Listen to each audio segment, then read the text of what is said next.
Virtual class में आपका स्वागत है। इसके पहले चित्रकला के वर्चुअल क्लास में मैंने आपको प्रकार की सहायता से किसी दी हुई रेखा को दो बराबर भागों में विभक्त करने के बारे में बताया था। उसके बाद प्रकार की सहायता से किसी दिए हुए कोण को दो बराबर भागों में विभाजित करने के बारे में बताया था। आज के वीडियो में मैं आपको प्रकार की सहायता से किसी दिए हुए कोण के बराबर कोण की रचना करने के बारे में बताऊंगा। ध्यान दें, रचना है प्रकार की सहायता से किसी दिए हुए कोण के बराबर कोण की रचना करना। ठीक है, तो इस रचना को बनाने के लिए सबसे पहले आप स्केल की सहायता से एक कोण बना लेंगे। स्केल की सहायता से बिना नाप का एक कोण बना लेंगे।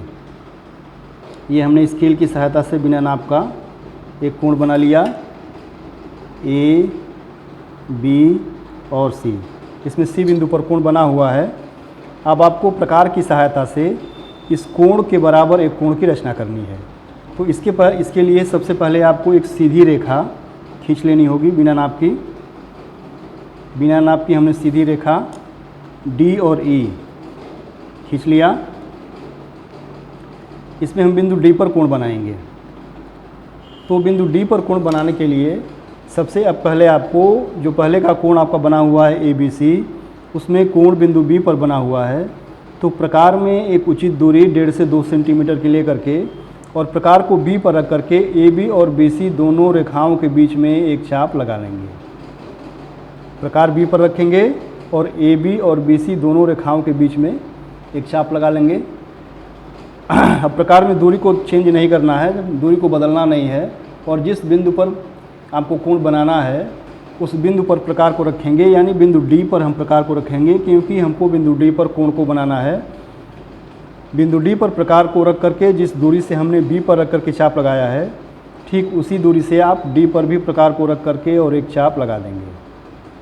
ठीक है, जिस दूरी से हमने बिंदु बी पर प्रकार को रख करके चाप लगाया है, ठीक उसी दूरी से बिंदु डी पर प्रकार को रखेंगे और चाप लगा देंगे।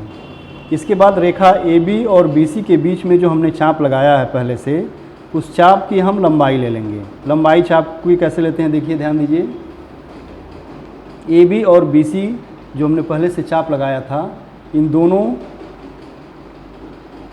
बिंदुओं के बीच में जो हमने चाप लगाया है उसकी दूरी हम प्रकार में ले लेंगे। ये देखिए, प्रकार में इस तरह से दूरी ली जाती है, ए बी और बी सी प्रकार में ये दूरी हो गई। अब हमने जो बिंदु डी से चाप लगाया है, डी ई रेखा को वह बिंदु एफ पर काटता है। डी ई रेखा को बिंदु एफ पर काटता है। तो जो चाप की लंबाई हमने प्रकार में ले लिया है, उसको हम काटने के लिए प्रकार को बिंदु एफ पर रखेंगे और पहले से लगाए हुए चाप को इस तरह से काट लेंगे। यह चाप पहले के चाप को बिंदु जी पर काटता है। ये बिंदु जी है, जहाँ दोनों चाप एक दूसरे को काटते हैं, उसी का हम नामकरण करते हैं। अब डी को आप जी से मिलाती हुई रेखा एक खींच देंगे। डी को जी से मिलाती हुई रेखा खींच देंगे। इस तरह से आपका एक नया कोण बन गया, कोण एच। इसको एच नाम रख देते हैं।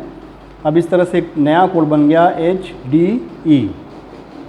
यह कोण एच डी और ई पहले से बनाए हुए कोण ए बी और सी के बराबर है, यानी कोण ए बी सी बराबर कोण एच डी और ई। इस तरह से आप कभी भी किसी कोण के बराबर कोण की रचना प्रकार से कर सकते हैं। इसको आप 2-3 बार बना करके खूब अच्छे से प्रैक्टिस कर लेंगे, क्योंकि आगे आने वाली रचनाओं में यह भी आपके लिए सहयोगी सिद्ध होने वाला है। तो इस तरह से आपका आज ये वीडियो हमने आपको बना करके दे दिया है। आप इसका अभ्यास करें घर पर। फिर अगली वीडियो हम आपके लिए कल डालेंगे। धन्यवाद।